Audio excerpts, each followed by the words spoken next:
నమస్తే, నేను మీ Kishore. Welcome to vibrant TV. అవిభక్త ఆంధ్రప్రదేశ్లో పలుసార్లు మంత్రి పదవులు చేపట్టారాయన. ప్రస్తుతం రాజకీయాల నుంచి కొంచెం దూరంగా ఉన్నారాయన.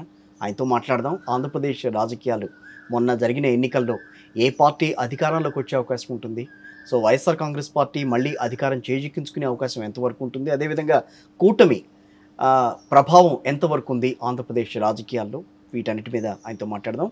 మనతో ఉన్నారు ఎంవి మైశ్వర్యారెడ్డి గారు. నమస్తే అండి మైశ్వర్యారెడ్డి గారు.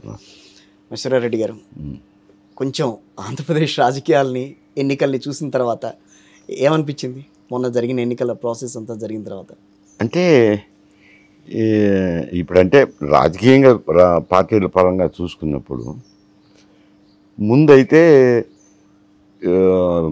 జనసేన టీడీపీ పొత్తు కుదురుతుందా లేదా, ఎన్ని సీట్లు ఏమిటని ఈ డిబేట్స్ అన్నీ నడిచేటివి. ఆయన అరెస్ట్ చేసిన తర్వాత బాలకృష్ణ గారు, పవన్ కళ్యాణ్ అందరూ ఆయన పరామర్శించి వచ్చిన తర్వాత మేము కలిసే పోటీ చేస్తామని ఒక క్లారిటీ ఇచ్చినారు. రైట్. ఆ క్లారిటీ ఇచ్చిన తర్వాత తెలుగుదేశం పార్టీ జనసేన కలిసి పోటీ చేస్తే బాగా క్లియర్గా ఎడ్జ్ వచ్చింది ఆ కూటమికే. కొంచెం వైఎస్ఆర్సీపీ కొంత ఇబ్బందుల్లోకి నెట్టబడిన మాట వాస్తవం అది. అటు తర్వాత రాజకీయ పరిణామాల్లో బీజేపీ కూడా కలవటం జరిగింది. కారణాలు ఏమన్నా కానీ గవర్నమెంట్ ఆఫ్ ఇండియాలో ఉన్న ఎన్డీఏ కూటమి ప్రభుత్వము తెలుగుదేశం జనసేన కూటమి వైపు మొగ్గడము, కూటమిలో భాగస్వామ్యం కావడం కూడా జరిగింది. భాగస్వామ్యం జరిగిన తర్వాత కొంత మైనారిటీ సీట్ల ప్రభావం, ఓట్లున్న ప్రభావం ఉన్న ప్రాంతాల్లో కొంత తగ్గింది మార్జిన్. ఓకే.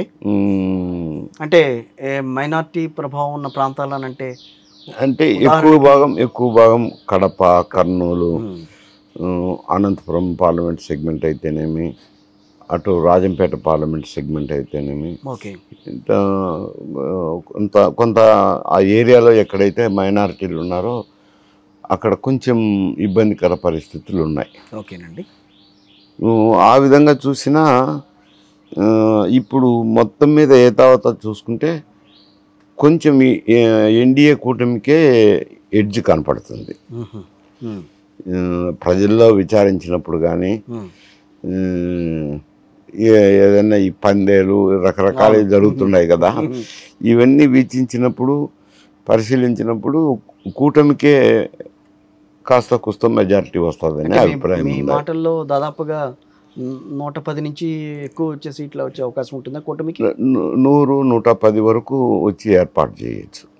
ఎక్కువ అంటే కష్టము.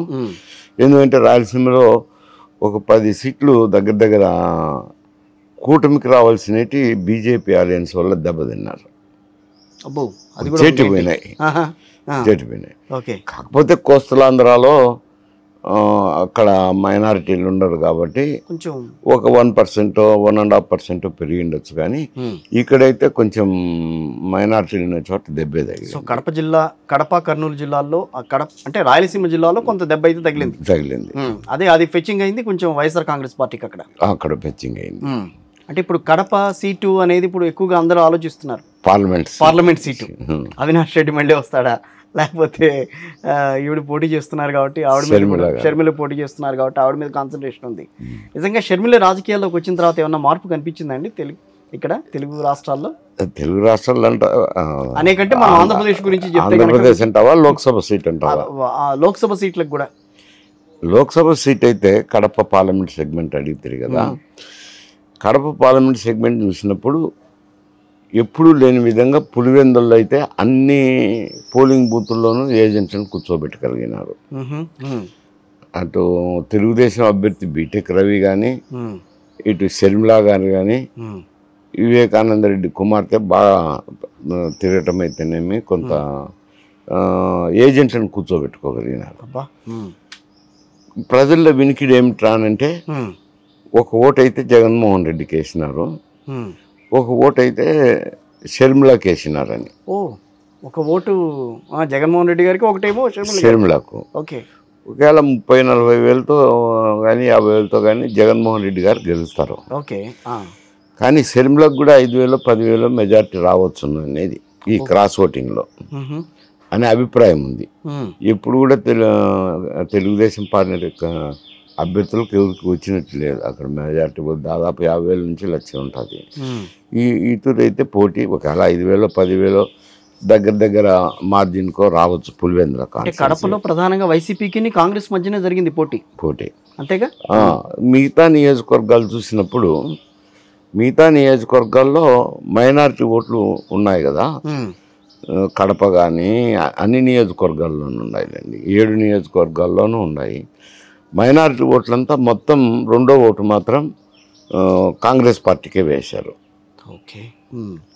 అలాగే ఎస్సీలు అనుకోండి, మెజారిటీ క్రిస్టియన్స్ అయింటారు, వాళ్ళు కూడా షర్మిలకి వేసినారు. రెండో ఓటు షర్మిలకి వేసినారు. అట్లా తెలుగుదేశం పార్టీ నుంచి కూడా క్రాస్ ఓటింగ్ జరిగింది షర్మిల వైపు.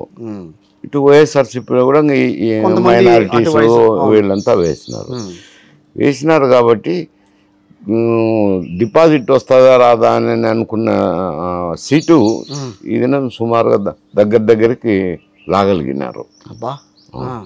గెలుస్తారా ఓడతారా అంటే అది నేను చెప్పలేము అనుకోండి. ఎందుకంటే ఆమెకు కాంగ్రెస్ పార్టీ తరఫున శాసనసభ నియోజకవర్గాల్లో ఏదో ఒక రకమైన అభ్యర్థులు నిలుపుకున్నారు. బలమైన అభ్యర్థులు కాదు, వాళ్ళ సపోర్ట్ లేదు.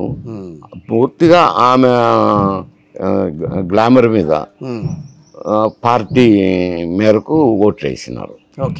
ప్రచారం చేసేదానికి కానీ ఏదో ఆమె తిరగగలిగిన మేరకు తిరిగింది. ప్రజలు అభిమానంతో వేసిన ఓట్లు అటు పార్టీ పైన కానీ ఇటు షర్మిల. వాడ ముగ్గురు అభ్యర్థులను పరిశీలించినప్పుడు పోటీలో తెలుగుదేశం పార్టీకి ఉన్న భూపేష్ రెడ్డి గారు ఒకవేళ జమ్మలమడులో అసెంబ్లీకి నిలబడి ఉంటే తెలుగుదేశం పార్టీ తరఫున గట్టి పోటీ ఉన్నది జమ్మలమడు. కానీ ఆదినారాయణ రెడ్డికి బీజేపీ తరఫున ఇచ్చి భూపేష్ రెడ్డికి పార్లమెంటరీ అభ్యర్థికి తెలుగుదేశం పార్టీ ఇచ్చి వీక్ అవుతాడు. వీక్ అయినప్పుడు ముగ్గురిని కంపేర్ చేసినప్పుడు అక్కడ కనపడింది షర్మిల, అవినాష్ రెడ్డి కనిపించారు. అవినాష్ రెడ్డి వైఎస్ఆర్సీపీ తరఫున, షర్మిల కాంగ్రెస్ పార్టీ. ఇది కూడా ఒక స్ట్రాటజిక్ గా ఇచ్చినట్టు కాదండి అక్కడ. అంటే స్ట్రాటజీ అనుకోవచ్చు, అభ్యర్థులు కూడా లేకపోవచ్చు, ఉన్నారు అనుకోండి, కొంత ఖర్చు పెట్టగలిగిన వాళ్ళు ఉన్నారు. కానీ ఎలాగో ఓడిపోయే సీటు కదా అనేది ఉండొచ్చు. ఆలోచనతో ఏ విధంగా ఇచ్చినారో భూపేష్ రెడ్డికి ఇచ్చినారు. భూపేష్ రెడ్డికి ఫైట్ వచ్చి వీళ్ళిద్దరి మధ్యనే ఉండిపోయింది. అటు తెలుగుదేశంలో ఉన్న తెలుగుదేశం పార్టీ అభ్యర్థులకు శాసనసభకు వేసిన, కొందరైతే షర్మిలకి వేసినారు. ఈ వైఎస్ఆర్సీపీకి పడిన ఓట్లలో ట్రెడిషనల్ ఓట్స్ కదా, ఈ కాంగ్రెస్ ట్రెడిషనల్ ఓట్స్, మైనారిటీ కానీ ఎస్సీలు కానీ, వాళ్ళంతా కూడా జనరల్గా ఇటు కాంగ్రెస్ పార్టీ వైపు వేసినారు రెండో ఓటు. దాంతో బాగా పెరిగింది Sharmila vote bank vote bank పెరిగింది.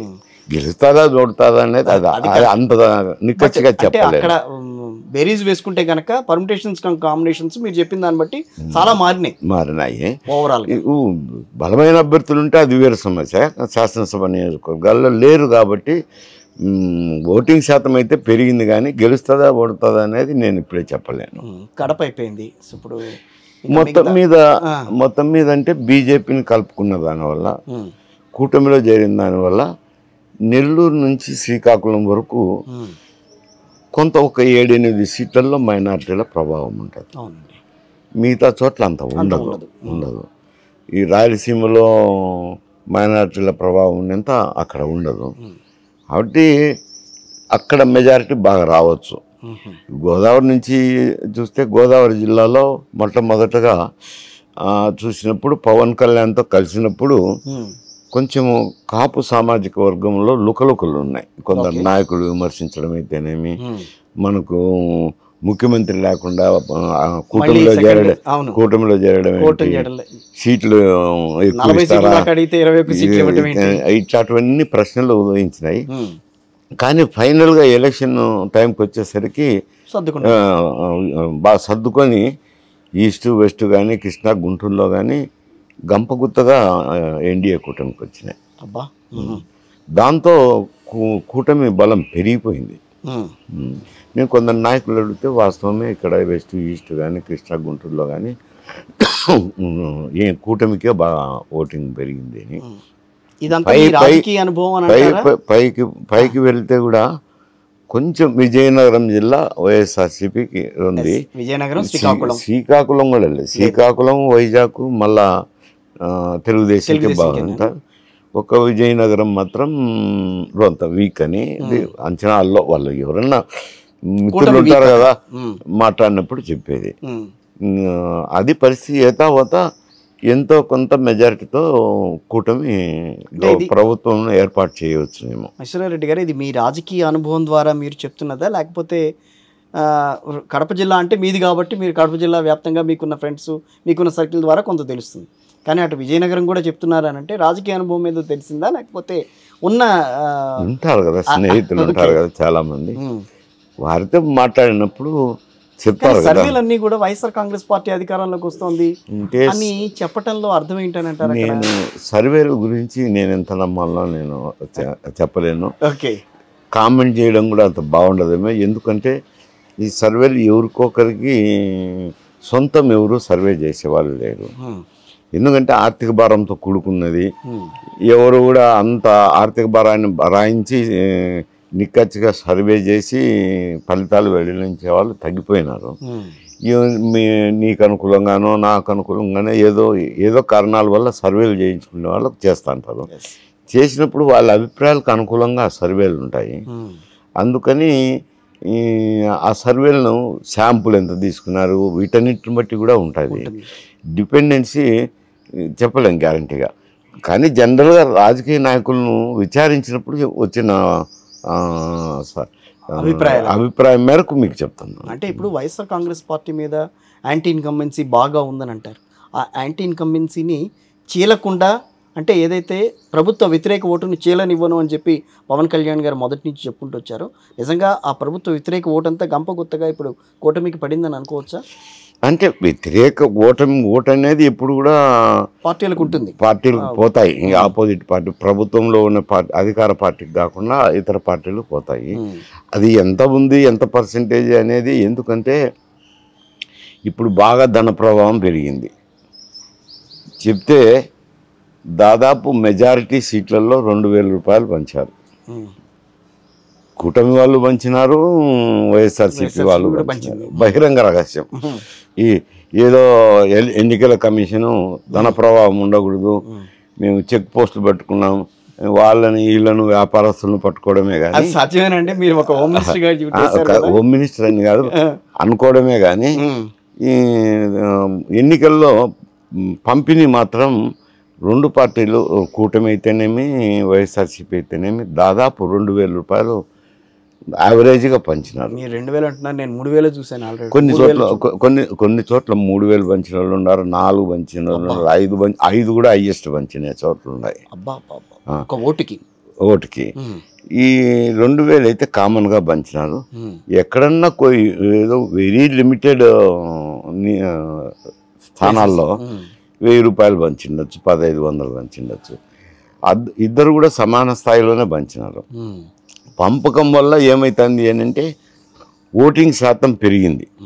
ఎందుకంటే రెండు పక్కల డబ్బు తీసుకున్నాక ఓటింగ్ అయితే కనీసంగా వెళ్తారు కదా, వెళ్ళిన దాని శాతం ఓటింగ్ శాతం పెరిగింది. మహిళలు పెరిగినారు, వాళ్ళు పెరిగినారు, వీళ్ళు పెరిగినారు. దీనివల్ల ఈ డిఫరెన్స్ ఉంటుంది, దానివల్ల ఈ డిఫరెన్స్ ఉంటుంది అని విశ్లేషణలు చేస్తున్నారు. కానీ యాక్చువల్గా ఓటింగ్ శాతం పెరగడానికి ధన ప్రభావంలో ఓటింగ్ శాతం పెరిగింది. ఓటింగ్ శాతం పెరిగిన తర్వాత అది దాని ప్రభావము అనుకూలత కానీ ప్రతికూలత కానీ పార్టీల మీద పడుతుందిలేండి. రిజల్ట్ మీద చూపిస్తుంది, తప్పకుండా చూపిస్తుంది. ఇవన్నీ ఒక రకంగా ఉంటాయి. పర్సంటేజ్ పెరిగితే అధికార పార్టీకి వ్యతిరేకంగా రిజల్ట్ వచ్చినవి కొన్ని దాఖలాలు ఉన్నాయి. అంటే ఎందుకంటే ఎస్పెషల్లీ ఆంధ్రప్రదేశ్లో తెలుగుదేశం పార్టీ వచ్చిన తర్వాతనే 2 పార్టీ సిస్టమ్ వచ్చింది. అంతకుముందు అయితే లేదు. కాంగ్రెస్ పార్టీ ఉంటున్నారు, కమ్యూనిస్టులు వాళ్ళు వీళ్ళు స్ప్లింటర్గా కంటెస్ట్ చేస్తున్నారు. స్వతంత్ర పార్టీ ఉంది. ఒక తెలుగుదేశం పార్టీ వచ్చినాక తెలుగుదేశం పార్టీ కాంగ్రెసే అవుతా వచ్చినాయి 2 పార్టీలు. కానీ ఓటింగ్ శాతం పెరిగినప్పుడు ఎక్కువ మార్లు అధికార పార్టీకి దెబ్బ తగిలినట్టు విశ్లేషణలు అదే కనిపించింది. ఓటింగ్ శాతం పెరగడం అంటే అధికార పార్టీకి అది గొడ్డలు పెట్టి పరిస్థితి అని చెప్పని వాళ్ళ కొద్ది వాళ్ళు ఓట్లు వేసింటే శాతం పెరిగి ఆ రిజల్ట్ మనం ప్రామాణికంగా తీసుకోవాలి. ఇప్పుడు ఇద్దరు ధనం పంచినారు కాబట్టి ఓటింగ్ శాతం పెరుగుతుంది. కాకపోతే అక్కడ ఉన్న కుల సమీకరణలు కానీ ఇతర కారణాల వల్ల కానీ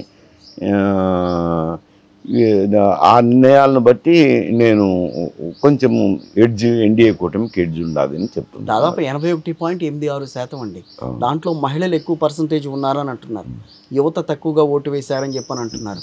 ఆ తర్వాత సరే వృద్ధులు మహిళలు అంటారు, వాళ్ళకేవో పెన్షన్లు అందినాయి కాబట్టి వాళ్ళు ఓటు వేశారని అంటారు. సో వీళ్ళంతా కూడా పార్టీకి అంటే ఒక వైఎస్ఆర్ కాంగ్రెస్ పార్టీకే ఓటు వేశారా అంటే చెప్పలేము. అలా అని వృద్ధులు మహిళలంతా వృద్ధులంతా కూడా పెన్షన్లు వస్తున్నాయని వాళ్ళకే ఓటు వేశారంటే చెప్పలేమని అంటున్నారు. సో ఈ రకమైన పరిస్థితి కొంచెం సందిగ్ధత అంటే నేను విచారించాను దాని మీద కూడా. విచారించినప్పుడు ఈ పెన్షన్లు గురించి అన్నప్పుడు మొత్తం అంతా ఏదో 3 మాసాలు 7,000 వస్తున్నారు, ఇదే మేలు కదా బెటర్ కదా అని కొంత మాట్లాడుతున్నారని పెన్షనర్స్. టీడీపీ వాళ్ళు వేస్తా ఉన్నదానికి కూటమిదే బాగుంది కదా పెన్షన్ స్కీమ్, దానికి వేస్తే పోతుంది అనుకునే వాళ్ళు కూడా ఉన్నారు. రెండో అభిప్రాయం ఏమిటంటే 3 సిలిండర్లు ఇస్తున్నారు కదా, ఉచితంగా ఆర్టీసీ బస్సు ప్రయాణం అంటున్నారు కదా, ఇవన్నీ మనకు అనుకూలమైన అంశాలని కూడా మాట్లాడుతుండే వాళ్ళు ఉండరు. దానివల్ల ఏమైందంటే ఆయన జగన్మోహన్ రెడ్డి గారు ముఖ్యమంత్రిగా ఆయన ఆలోచన సరళి సంక్షేమ పథకాలు ఇచ్చినారు కదా అందరూ నాకే ఓట్లేస్తారు అనే అభిప్రాయంలో కనపడుతుంది. వైఎస్ఆర్సీపీ కానీ వైఎస్ఆర్సీపీ నాయకులు కానీ ఆ మాదిరి కనపడుతుంది. కానీ కింద వాస్తవ పరిస్థితులను చూస్తే పెన్షనర్స్ ఈ మాట మాట్లాడుతున్నారు, మహిళలందు ఇవన్నీ వస్తున్నాయి కదా ఎవరు వచ్చినా ఇస్తారు కదా అనేవాళ్ళు కొందరు.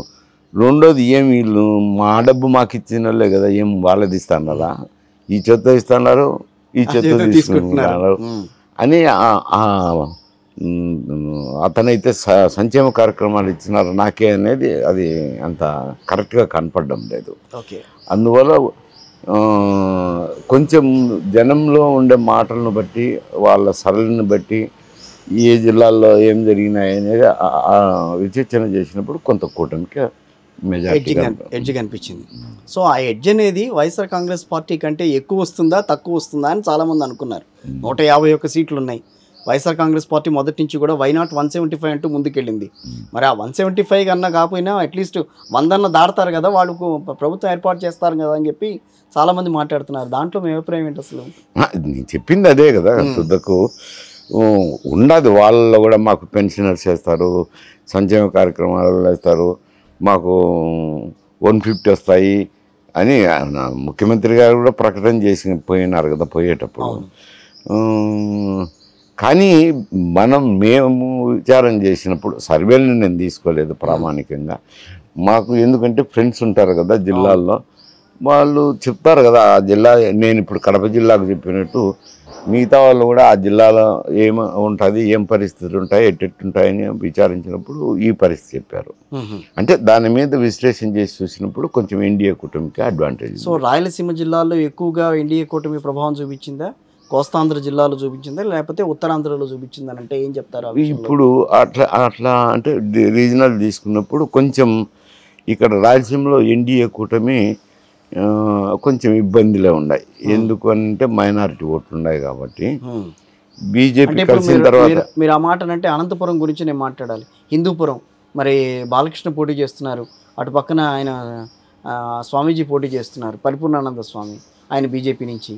సో మరి అట్లాంటప్పుడు అలాంటి స్థానాలు పార్లమెంటు స్థానాల విషయంలో మరి కొంత అది ఎవరికి ఫెచింగ్ అవుతుందని అంటే ఇది పరిపూర్ణానంద స్వామి నేను అటు బాలకృష్ణ ఇండివిజువల్గా చెప్పండి, జనరల్గా ఓవరాల్గా ఎందుకంటే సర్వేలు చేస్తే అట్లా ఇండివిజువల్గా చెప్పొచ్చు. కానీ నేనేదో జనరల్గా విచారించిన విషయాలు చెప్తున్నాను. చెప్పినప్పుడు అక్కడ ఎందుకంటే కొంచెం మైనారిటీ ఓట్ల ప్రాబల్యం ఎక్కువ ఉంటుంది. ఉండినప్పుడు కమలం గుర్తు తీసుకున్న సీట్లలో అయితే ఖచ్చితంగా 100% వ్యతిరేకంగా వేసినారు. ఓహో. కమలం గుర్తు ఉన్నది కదా, కూటమిలో కమల గుర్తు వచ్చినప్పుడు అనంతపురం జిల్లాలో ఎక్కడైతే కమలం పార్టీ అక్కడ కానీ కడపలో కానీ కమలం గుర్తు తీసుకున్న చోట మాత్రం పూర్తిగా నెగిటివ్గా వేసినారు. వైఎస్ఆర్సీపీకి వ్యతిరేకంగా గ్లాస్ గుర్తో సైకిల్ గుర్తో ఉన్నప్పుడు ఒక 30% మైనార్టీస్లో కూడా సైకిల్కు గ్లాస్కు వేసినారు.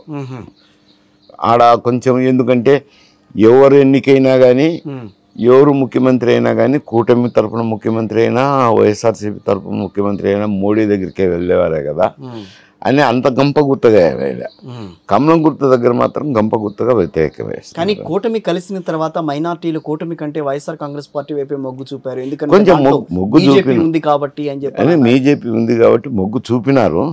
కొంచెం అభ్యర్థులను బట్టి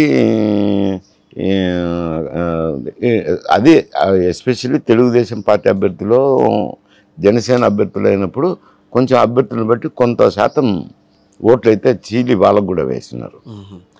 ప్రధానంగా ఏ అంశాలు ప్రభావితం చూపించాయండి మొన్న ఎన్నికల్లో 24 మొన్న జరిగిన ఎన్నికల్లో ఆంధ్రప్రదేశ్లో? అంశాలంటే పెద్ద అంశాలు చెప్పేదానికి ఏం లేవు.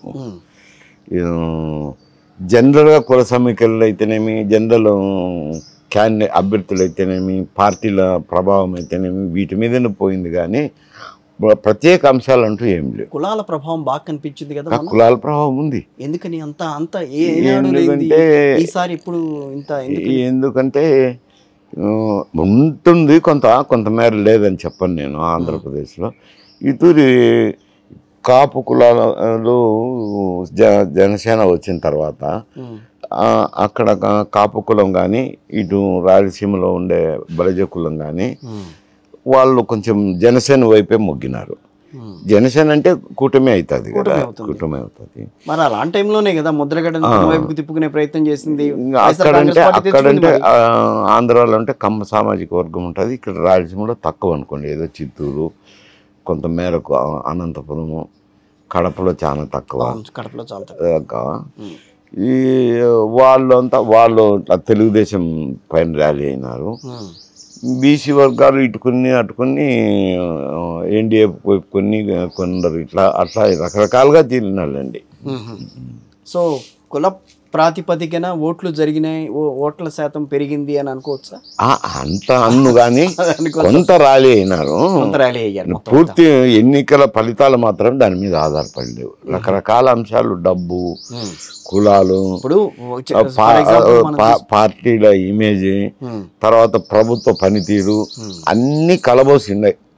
అంటే మా సైడు పెసులు, బియ్యము అన్ని కలబోసి పులగం అని వండుతారు. అట్లాగా పులగం మాదిరి అన్ని కలిసి ఉన్నాయి అంట. ఆ పులగం ఇప్పుడు కూటమి అని అంటారు.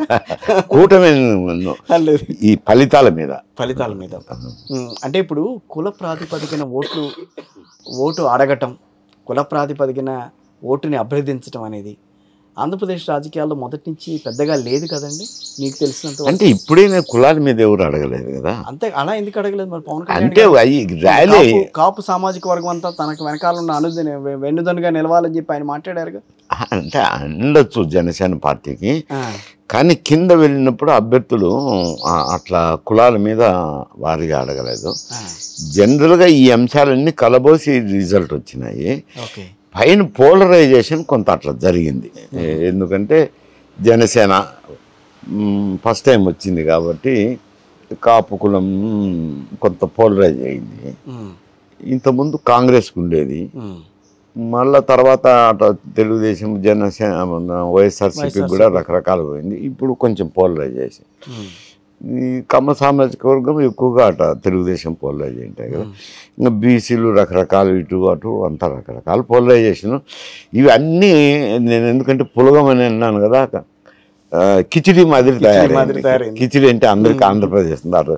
కిచిడి మాదిరి తయారైంది. రిజల్ట్స్ మిశ్రమంగా వచ్చి ఫలితాలు వస్తున్నాయి. ఓకే, ఇక్కడ పెత్తందారీ వ్యవస్థకి పేదలకి మధ్య జరుగుతున్న యుద్ధం అని చెప్పి ముఖ్యమంత్రి వైఎస్ జగన్మోహన్ రెడ్డి గారు చాలా సందర్భాల్లో మాట్లాడారు.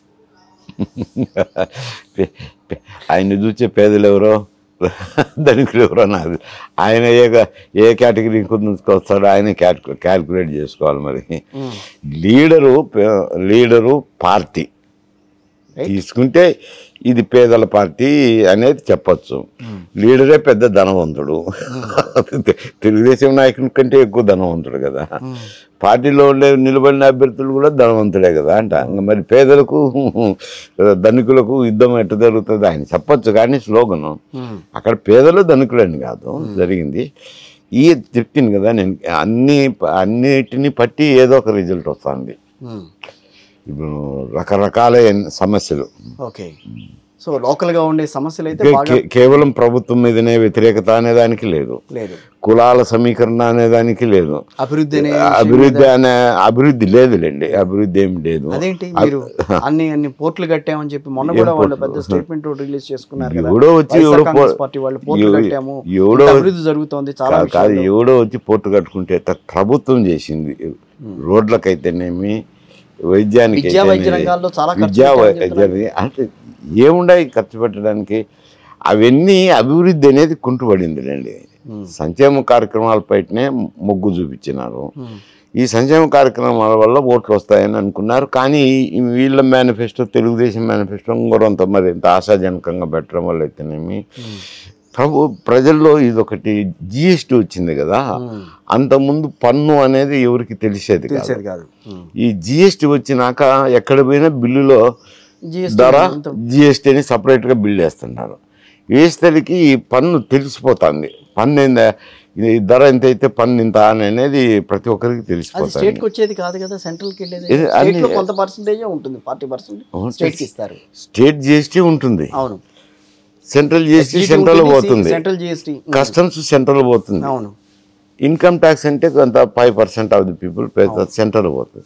సెంట్రల్ పోయినాక పూల పైన మనీలో 40%. ఇప్పుడు బీజేపీ ప్రభుత్వం వచ్చినాక 40% of the revenues of central government, కేంద్ర ప్రభుత్వానికి వచ్చిన ఆదాయంలో 40% తీసి రాష్ట్రాలకు పంచుతారు. రాష్ట్రాలకు పంచితే రాష్ట్రాలకు గాడ్గిల్ ఫార్ములా అని ఒక ఫార్ములా ఉంది. మోడిఫైడ్ గాడ్గిల్ ఫార్ములా ప్రకారము అందులో బేసిక్గా పాపులేషను, వెనుకబాటుతనము, రాష్ట్రాల వెనుకబాటుతనము అనేది చిన్న పాయింట్ అనుకోండి, పాపులేషన్ ఎక్కువ పాయింట్, మేజర్ పాయింట్. దాని ప్రకారము ఆ ట్యాక్స్ అన్ని రాష్ట్రాలకు పంపిస్తారు. ఓకే, ఉదాహరణకు ఇప్పుడు హైదరాబాద్ తీసుకుందాం అనుకోండి. ఎవరన్నా చూస్తే ఏమంటారంటే హైదరాబాద్ అభివృద్ధి చెందిందంత తెలంగాణ ఆదాయం అని కామన్గా మాట్లాడతారు. కానీ ఇక్కడే ఉంది ఫార్మా ఇండస్ట్రీ, బాగా వేళ్ళునుకున్న పరిశ్రమలు. ఫార్మా రంగంలో ఏమి ఇన్కమ్ ట్యాక్స్ అయితే వాళ్ళు పార్ట్నర్స్ కడతారు, ఎంప్లాయీస్ కడతారు. తర్వాత ఎక్స్పోర్ట్ ఇంపోర్ట్ ఉంటే కస్టమ్స్ డ్యూటీ వస్తుంది. ఇంకా పోతే ఇంకా GST, central GST, state GST. ఇప్పుడు ఈ హైదరాబాద్లో తయారైన మందులన్నీ హైదరాబాద్లోనే ఇస్తారా, తెలంగాణలోనే ఉంటుందా? బాంబేలో అమ్మితే బాంబేకు బాయ్ జిఎస్టీ, విజయవాడలో అమ్మితే ఆంధ్రాకు బాయ్ జిఎస్టీ, కేరళలో అమ్మితే వాళ్ళకు జిఎస్టీ పోతాయి. కాబట్టి అందువల్ల ఇది సామాన్యంగా ట్యాక్సులు అనేటి సెంట్రల్ పోయి ఇక్కడ వచ్చి ఆదాయం వస్తుంది అన్నమాట. ఇక్కడ వచ్చేది స్టేట్ జిఎస్టీ మాత్రం వస్తుంది. అంటే ఇతర వస్తువులు ఉంటాయి కదా. ఇది నేను ఒక ఉదాహరణ చెప్పాను. కాకపోతే ఏమిటానంటే ప్రతి ఒక్కరూ పే చేస్తారు. ఈ జిఎస్టీ అనేది ప్రతి ఒక్కరూ పే చేస్తారు. ధనవంతుడి కాడ నుంచి పేదవాడి వరకు పే చేస్తారు. పేదవాడు తక్కువ చేస్తారు కదా అని కొందరు అనుకుంటారు. ఒక ఇన్కమ్ ట్యాక్స్ మాత్రమే రిచ్ పీపుల్ కడతారు, కానీ అందరూ కట్టాల్సిందే వస్తుంది.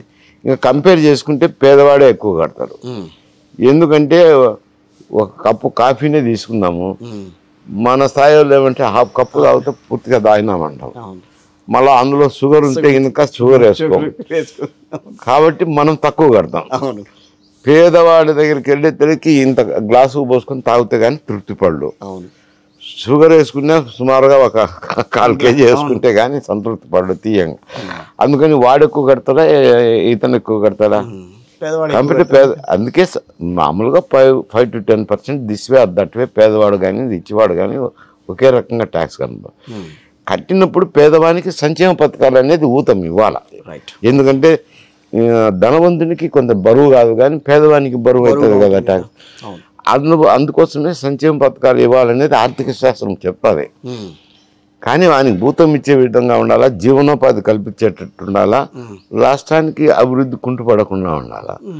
అటువంటిది ఇప్పుడు ఏమైంది అంటే సంక్షేమ పథకాలు వచ్చేసరికి కేవలము ఓట్ల కోసం సంక్షేమ పథకాలు అయిపోయినాయి. మరి రేపు హామీలు సంక్షేమ మీరు చెప్తున్న 6 హామీలు, కూటమి ఇచ్చిన 6 హామీలు, అవి కుంటుపడ్డానికి అది ఆస్కారం అవదని అంటారా? మహాలక్ష్మి పథకం అని అన్నారు, తర్వాత ఇంకొక వాళ్ళ రెవెన్యూస్ వాళ్ళు చూసుకుంటారు కదా, చూసుకోవడం. ఇచ్చిన హామీలు నెరవేర్చలేని చంద్రబాబు గారు ఈసారి హామీలు నెరవేర్చాలన్న ఆలోచన నెరవేర్చలేదు అని అంటారు. ఇప్పుడు హామీలు ఇచ్చినాక నెరవేర్చకుండా పోయే ప్రశ్నే ఉదయం. 600 హామీలు ఇచ్చారు, మరి నెరవేర్చలేదు కదా. ఇప్పుడు 2014 నుంచి 19 వరకు అట్టుండదులేండి. ఎందుకంటే ఏదైనా హామీలు ఇచ్చినప్పుడు ఆ హామీలు నెరవేర్చాల్సింది వస్తుంది. ఓకే, తప్పదు అది. అంటే మాట ఇచ్చిన తర్వాత మేనిఫెస్టోలు పెట్టినాక ఏదో ఒక కండిషన్స్ అయితే ఉంటాయనుకోండి. ఓకే, ఎందుకంటే ఇప్పుడు ఇది ఇస్తున్నారు రైతులకు సంక్షేమం కింద 13,000 ఎంతో ఇస్తున్నారు. అది 5 ఎకరాలకే పరిమితం అవుతుంది కదా. అట్లా కండిషన్స్ ఉంటాయి, కానీ పథకం అంటూ లేకుండా పోయేది ఉండదు. పథకాలు ఉంటాయి, పథకాలు ఉన్నప్పుడు కొన్ని గైడ్ లైన్స్లో కోతలు ఉంటాయి. రైట్. ఒకటి ప్రభావం చూపించిన అంశం మొన్నటి ఎన్నికల్లో ల్యాండ్ టైటిలింగ్ యాక్ట్. దీని మీద ఏమంటారు, అసలు మీ ఉద్దేశం ఏంటి? అదైతే కొంతమేరకు వైఎస్ఆర్సీపీకి నష్టమే. ఎందుకంటే భూములన్నిటికి రైతాంగం వస్తారు, ఇతర పేద ప్రజానికం కూడా వస్తారు, అన్ని కులాల వారికి ఉంటాయి కదా భూములు. ఈ టైటిలింగ్ యాక్ట్ అనేసరికి మాకు ఇది ఒరిజినల్ శివము మా దగ్గరే పెట్టుకుంటాము, నకలు మాత్రమే ఇస్తాము. విష ప్రచారం ఏముంది, అక్కడ జరిగేది తెలుస్తుంది కదా. పాస్బుక్ల మీద ఆయన ఫోటో వేసుకోవడము, సర్వే నెంబర్ రాళ్ళు ఉంటాయి కదా, ఎప్పుడో పూర్వకాలం సర్వే చేసి రాళ్ళ మీద ఈయన ఫోటోలు వేశారు. ఇవన్నీ వేయడంతో, ఈ కొలతలు వేయడంతో కొంత ఎక్కువ తక్కువ భూముల విస్తీర్ణాలు వచ్చినాయి. అది సమగ్ర భూ సర్వే కూడా చేశారు. అదే భూ సర్వే చేసినప్పుడు నీకు ఎక్కువ వచ్చింది, నాకు తక్కువ వచ్చింది, నా భూమి నీకు వెళ్ళిందని అదే ఆ వివాదాలు కూడా ఉన్నాయి. ఆ వివాదాలు అయితేనేమి ఒరిజినల్ ఇవ్వము, నకలే ఇస్తాం, నకలే ట్రూ కాపీనే ఇస్తాము. కుదురుతుందండి? మీరు మీ రాజకీయ అనుభవంలో అట్లాంటి ఇలా ఇవ్వటం కుదురుతుంది అంటే? నకలు మాత్రమే చేతికి ఇచ్చి ఒరిజినల్ గవర్నమెంట్ దగ్గర పెట్టుకోవడం అని వాళ్ళ ప్రభుత్వం చెప్పింది. అది ఇస్తారా అమలు చేస్తారా అనేది అమలులోకి వచ్చినప్పుడు తెలియ విషయం. అవును. కానీ ప్రజల్లో ఒక అపోహ అయితే వచ్చింది కదా, దానివల్ల మాత్రం కొంత వైఎస్ఆర్సీపీకి నష్టమే జరిగింది.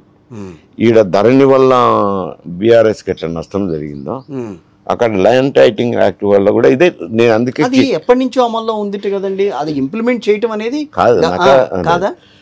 కేంద్ర ప్రభుత్వం గైడ్ లైన్స్ ఇచ్చినారంట. ఓకే, ఆ గైడ్ లైన్స్ అనుకూలంగానే మేము తెస్తున్నామని. ఓకే, కానీ కొన్ని ప్రతిపాదనలు కూడా స్టేట్ కూడా చేసుకుంటుంటారు కదా, జనాన్ని కన్విన్స్ చేయాలి కదా. కన్విన్స్ చేయకుండా దుందుడుక్క చేస్తే ఇదో ఇటువంటివి వస్తాయి.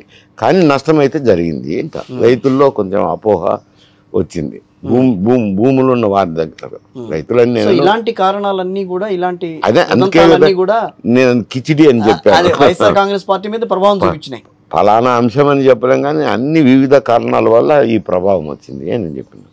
సో ఓవరాల్ గా ఇప్పుడు మనం అందులో ఇది కూడా ఒకటి, ల్యాండ్ టైటిలింగ్ అనేది ఒకటి. ఇప్పుడు మీరు కూడా మొదట్లో కాంగ్రెస్ పార్టీలో ఉన్నారు, తర్వాత వైసీపీలోకి వచ్చారు, కొన్నాళ్ళు మళ్ళీ వచ్చేసారు. కానీ ఇవన్నీ మర్చిపోతే మనం మామూలుగా వైఎస్ఆర్ కాంగ్రెస్ పార్టీని పక్కన పెడితే, కాంగ్రెస్ పార్టీ ఈ రోజున షర్మిల పేరు మీద ఆంధ్రప్రదేశ్లో రావడం, ఎన్నికలు రావడం, సో మళ్ళీ కాంగ్రెస్ పార్టీకి ఏమన్నా బలం చేకూరే అవకాశం ఉంటుందా రాబోయే ఎన్నికల్లో? 2029 ఎన్నికలు ఇప్పుడైతే ఆమె లేనప్పుడైతే పార్టీ ఏం లేకుండా పోయింది. ఇంకా కాంగ్రెసే లేదనే పరిస్థితి. ఏదో కొందరు నాయకులు తప్ప నుంచి అక్కడక్కడ కొందరు నాయకులు మాట్లాడుతున్నారు. కాంగ్రెస్ పార్టీ అనేది ఈ విభజన చట్టం వల్ల చాలా నష్టపోయింది, లేకుండా పోయింది. నాయకులు కూడా చాలా మంది వైఎస్ఆర్సీపీకో తెలుగుదేశమో రకరకాలుగా వెళ్ళిపోయినారు. ఈ మా కాంగ్రెస్ పార్టీ పగ్గాలు చేపట్టిన తర్వాత కొంచెం ఉత్తేజం అయితే కల్పించింది. ఒక సంవత్సరం 6 మాసాల కిందట వచ్చింటే కొంచెం మంచి అభ్యర్థులు కూడా నిలుపుకోగల శక్తి ఉండేదేమో. ఇప్పుడు ఎందుకంటే 2 మాసాలు ముందరే వచ్చింది, వెంటనే నోటిఫికేషన్ వచ్చింది, కొంత అయితే పార్టీలో చలనం కలిగించగలిగింది. ఏదో చిన్నవాళ్ళో పెద్దవాళ్ళనో మధ్యస్థం వాళ్ళనో నాయకులను అభ్యర్థులను నిలుపుకోగలిగింది, కొంచెం ఉత్తేజం తేగలిగింది. ఈ ఎన్నికల్లో ఒకటో రెండో ఎమ్మెల్యే సీట్లు వస్తాయి అంటున్నారు.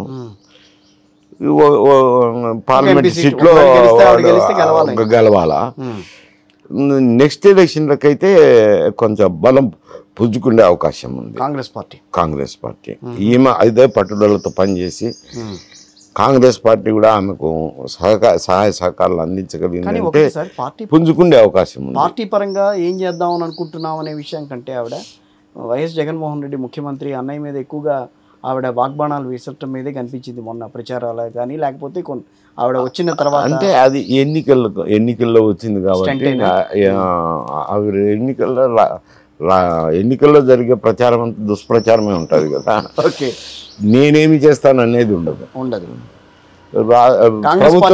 ప్రభుత్వం చేయలేదనేదే ఉంటుంది ఈ విమర్శ.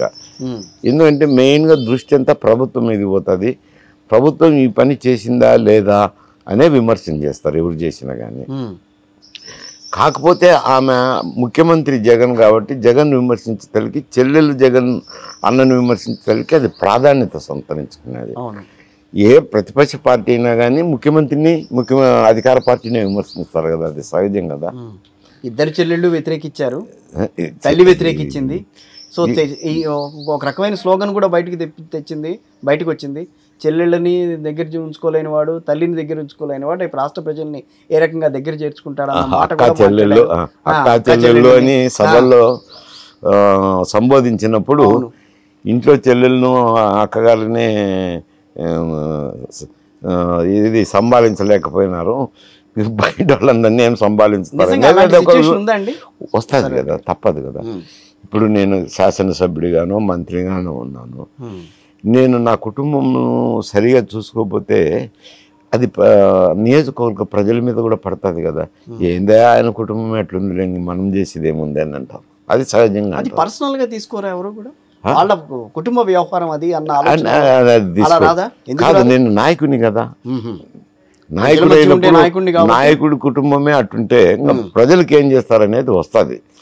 జనరల్ సహజంగా అది నష్టమే జరిగింది. ఇది వైఎస్ఆర్సీపీకి నష్టమే. సో వివేకానంద రెడ్డి గారి హత్య వ్యవహారం కానీ, లేకపోతే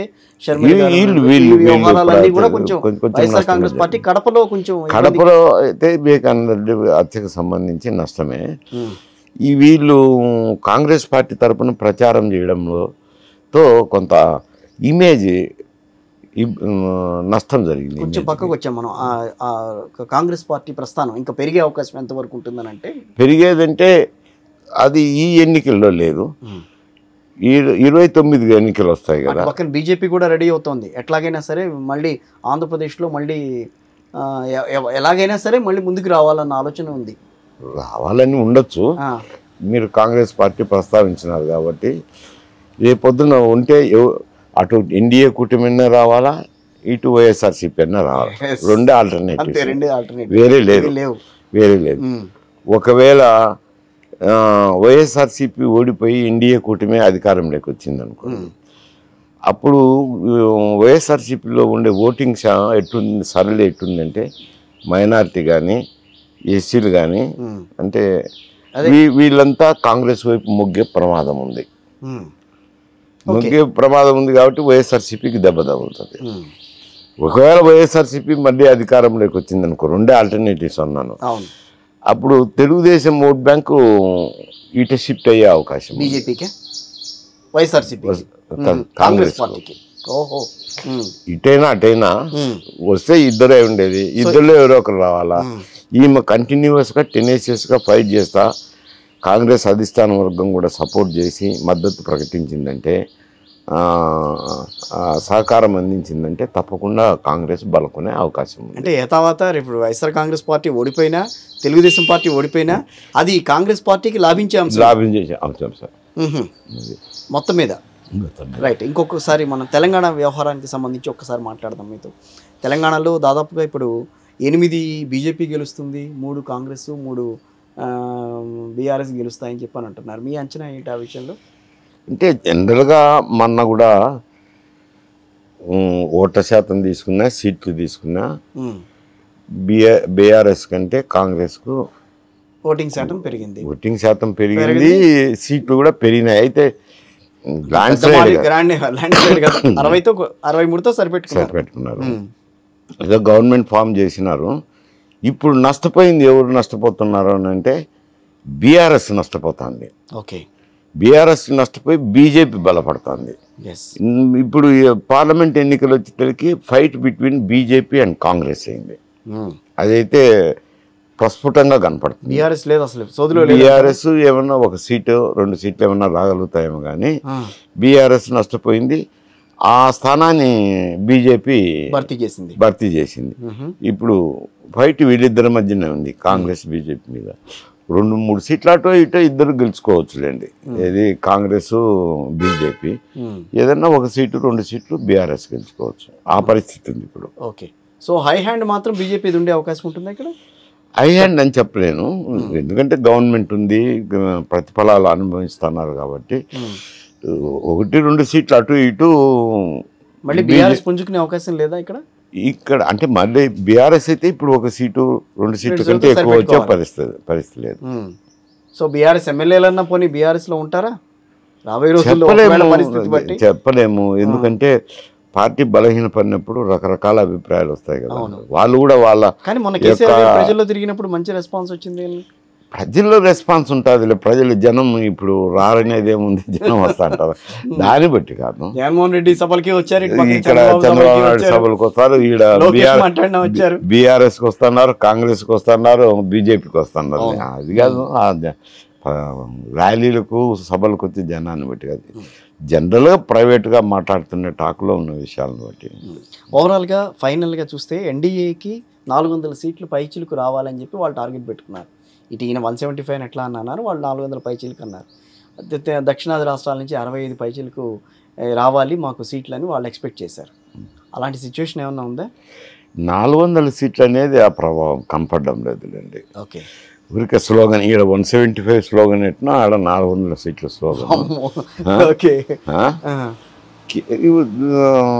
ఎంతో కొంత మెజారిటీతో ఏమన్నా ఎన్డీఏ కూటమి ప్రభుత్వాన్ని ఏర్పాటు చేయగలుగుతాం. ఇక్కడ ఆశించిన మేరకు సౌత్లో వస్తాయనుకోను, ఎందుకంటే ఇక్కడ ఆంధ్రాలో వచ్చేసరికి కొంచెం ఎన్డీఏ కూటమికే మెజారిటీ సీట్లు రావచ్చు. తెలంగాణ వచ్చేసరికి కొంత బీజేపీకి, కొంత కాంగ్రెస్కు వస్తాయి, అవి సమానంగానే వస్తాయి. కర్ణాటకలో కొన్ని సీట్లు ఏమైనా ఉండొచ్చు, ఆడ కాంగ్రెస్ బీజేపీ మధ్యనే ఉంటుంది ఫైట్. పూర్తిగా 100% బీజేపీకి వస్తాయని. తమిళనాడులో ఏమీ లేదు,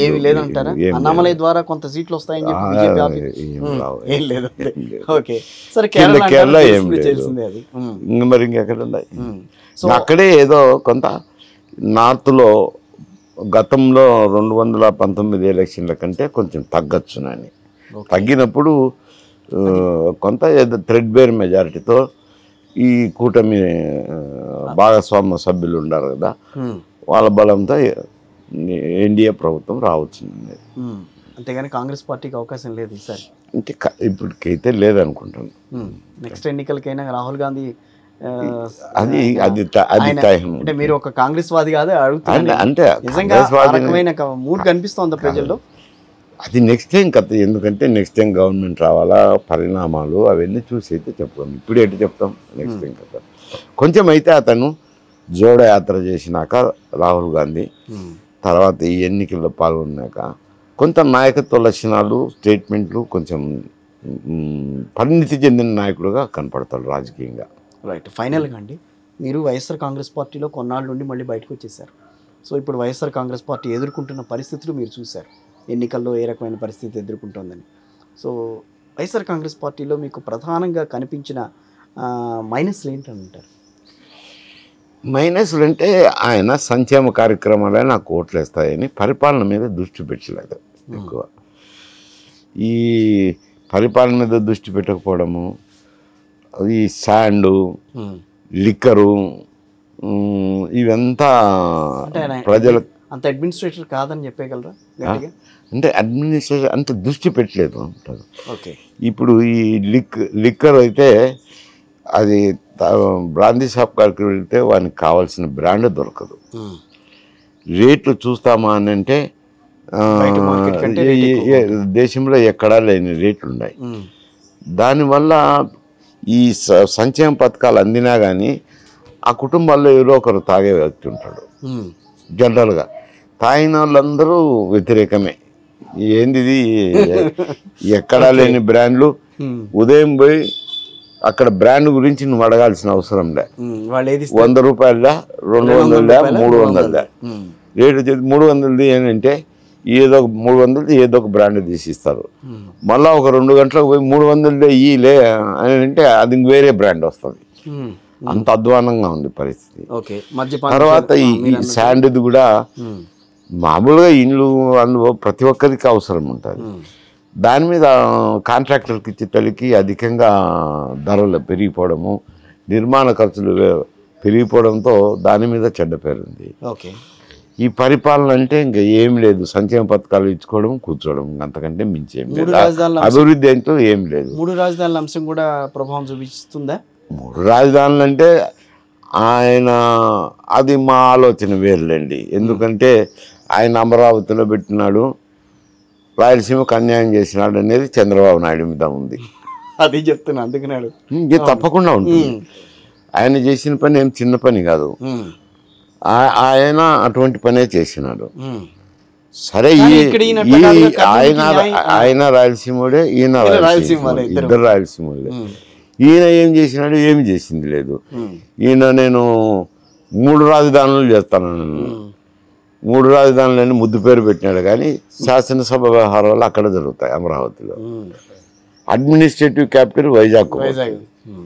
ఈడ నల్లకోట తగిలించుకుని అడ్వకేట్లు వచ్చి కూర్చుంటారు. హైదరాబాద్ నుంచి 18 వచ్చి వాదించి సాయంకాలం పోయే వాళ్ళు వచ్చి కూర్చుంటారు. ఏం పనము దానివల్ల? హైకోర్టు వల్ల ఏమాత్రము రాయలసీమకు ఉపయోగం లేదు. ఈయన చేసింది లేదు, ఆయన చేసింది లేదు. అందుకే మాకు జరగనప్పుడు అది ఏడైపోతే కాలిపోతే ఏమవుతుంది, నాకు లేనప్పుడు అది ఏమైతే అనేది రాయలసీమ ప్రజల్లో ఉంటుంది. కానీ దూరం అయిపోలా వైజాగ్, ఈయన పరిపాలన రాజధాని వైజాగ్ అని అంటే చాలా మంది ఆలోచిస్తారు, అంత దూరం వెళ్ళాలా అని అంటారు. సరే, దానికి వైఎస్ఆర్ కాంగ్రెస్ పార్టీ వాళ్ళు చెప్పేది ఏంటంటే అసలు అక్కడికి రావాల్సిన అవసరం ఏంటి, సచివాలయాలు ఉన్నాయి, అన్ని అక్కడే జరిగిపోతున్నాయి. ఏదో చెప్పేది ఏడ్చేది ఏడుస్తుంటారు, ఏడు పనాల్సిందే. అది మీరిద్దరు రాయలసీమకు ఉండి ఒకప్పుడు ఆంధ్రప్రదేశ్ కోసం రాజధానికి త్యాగం చేసి ఉమ్మడి రాష్ట్రం ఏర్పడినప్పుడు, రాష్ట్రం విడిపోయినాక నీవు ఒకవేళ కర్నూలులో కాకపోయినా ఇంకొక అనువైన ప్రాంతం చూసి పెట్టాలి కదా. అటు రాయలసీమకు ఇటు కోస్టల్ ఆంధ్రకు అనువైన ప్రాంతం చూసి పెట్టిండాలా. అది ఒంటెత్తిపోకుండా ఆయన చేసినారు. సరే, నీవు వచ్చి ఏమైనా దాన్ని రెక్టిఫై చేసినావా అని అంటే నువ్వు చేసింది ఏమీ లేదు. అదే అడ్మినిస్ట్రేటివ్ క్యాపిటల్ కోస్టల్ ఆంధ్రలో పెట్టివి, లెజిస్లేటివ్ క్యాపిటల్ కోస్టల్ ఆంధ్రలో పెట్టి నల్లకోట దొడుకున్న వాళ్ళని దొరక చీడ కూర్చోబెట్టి ఏం చేసినట్టు? ఆ రకమైన ఆలోచన అయితే ఇంకా రాయలసీమ ప్రజల్లో ఉంది, ఇంకా ఉంటుంది. అంటే ప్రజలంతా విజ్ఞాన పరులు, రాయలసీమ మీద అభిమానం ఉండే వాళ్ళలో అయితే ఉంటుంది. ఇద్దరంతే లెబ్బ అంటే అంటారు. ఆ విషయానికి వచ్చేసరికి క్యాపిటల్ వేస్తున్నారు. అదేలేండి. ఇంకా మరి నేను చెప్తున్నా కదా, రిజల్ట్ కంటే చాలా సమస్యలు ఉన్నాయి. అవును. సో ఓవరాల్గా మైసూరారెడ్డి గారు ఫైనల్గా కూటమికి ఇచ్చే ఫిగర్ ఏంటంటారు? ఫిగర్ అంటూ చెప్పలేను, కొంచెం ఎడ్జి ఉంటుంది. ఎంత 100, 110 ఆ ప్రాంతంలో ఏదో ఎడ్జి అయితే ఉంటుంది. ల్యాండ్ స్లైడ్ విక్టరీస్ ఉండవులేండి. ఓవరాల్గా ఎన్నికలు అయితే బాగానే జరిగినాయి మీ దృష్టిలో? అంటే కొన్ని చోట్ల సంఘటనలు జరిగినాయి కదా. మాచెల్ల అయితేనేమి, తాడిపత్రి అయితేనేమి. ఆ తాడిపత్రి గొడవ ఇంకా పోదండి, ఇప్పుడు సమసిపోయిందిలేండి. అంటే పెద్దారెడ్డి గారికి కేతిరెడ్డి, ఇటు పక్కన జేసీ, వీళ్ళిద్దరు ఇంకా అట్లా ప్రతి ఎన్నికలకి అట్లా కొట్టుకుంటూనే ఉంటారా? అంటే ఇక్కడ బోత్ సైడ్స్ ఉన్నాయి. మా వాడిని కొట్టిన తర్వాత జనం పోయి రాళ్ళు వినారని ఇదేనే కాదండి, ఈ సంఘటన తెలుగుదేశం అంటారు.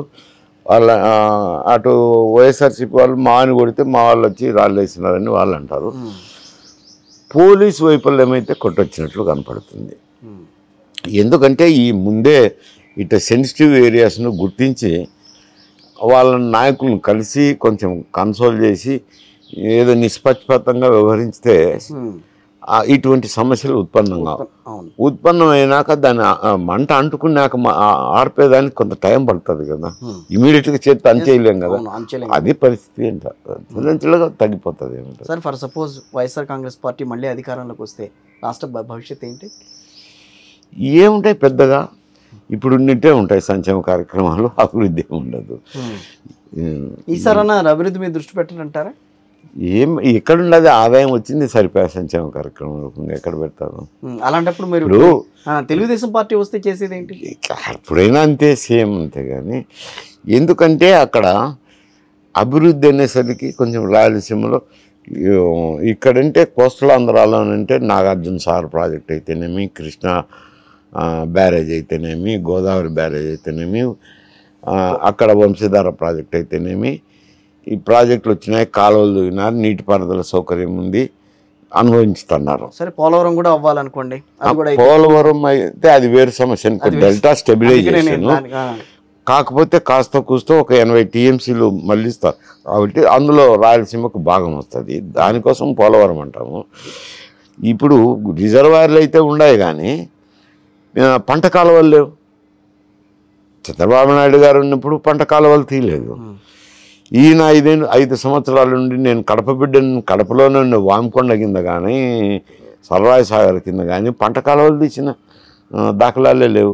పంట కాలువలు తీస్తే నీళ్లు బారి పంటలు పెట్టుకొని సస్యశ్యామలం అవుతారు కదా, ఆ పరిస్థితి లేదు అంట.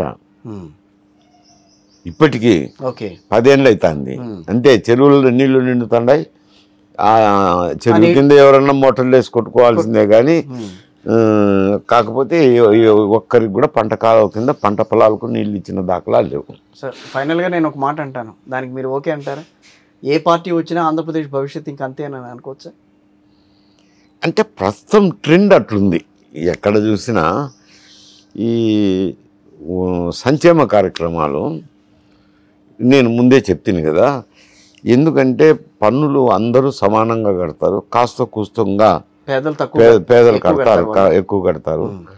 కట్టినప్పుడు పేదకు పన్ను అనేది భారం అవుతుంది. భారమైనప్పుడు ఊతం ఇవ్వాల్సింది అనేది సర్వత్రా అంగీకరించే, ఆర్థికంగా అంగీకరించే అంశం. వాళ్ళ జీవనోపాధి పెంచేదానికి, వాళ్ళను వృద్ధి చేసేదానికి ఈ సంక్షేమ పథకాలు పెట్టాలి.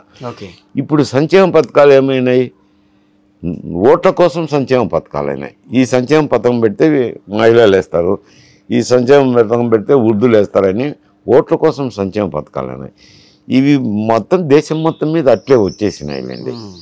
వచ్చేసినాయి కాబట్టి ఈడే కొత్తగా ఆంధ్రప్రదేశ్ నేను ప్రత్యేకించి చెప్పేది ఏముంది, అన్ని చోట్ల అదే ఉంది. అన్ని రీజనల్ పార్టీస్ అట్లే తయారైనాయి. ఈవెన్ ఆయన కూడా, మోడీ గారు కూడా అంటుంటారు, మీరు అంతా సంక్షేమాలు ఖర్చు పెడుతున్నారు, అభివృద్ధి కుంటూ పెడుతున్నారు, ఆయన అట్లే పెడుతున్నారు. రైట్. అంటే June 4 judgement day. So judgement day వచ్చిన తర్వాత మళ్ళీ ఒక్కసారి మిమ్మల్ని కలుస్తారు. సరే, right. Thank you very much sir.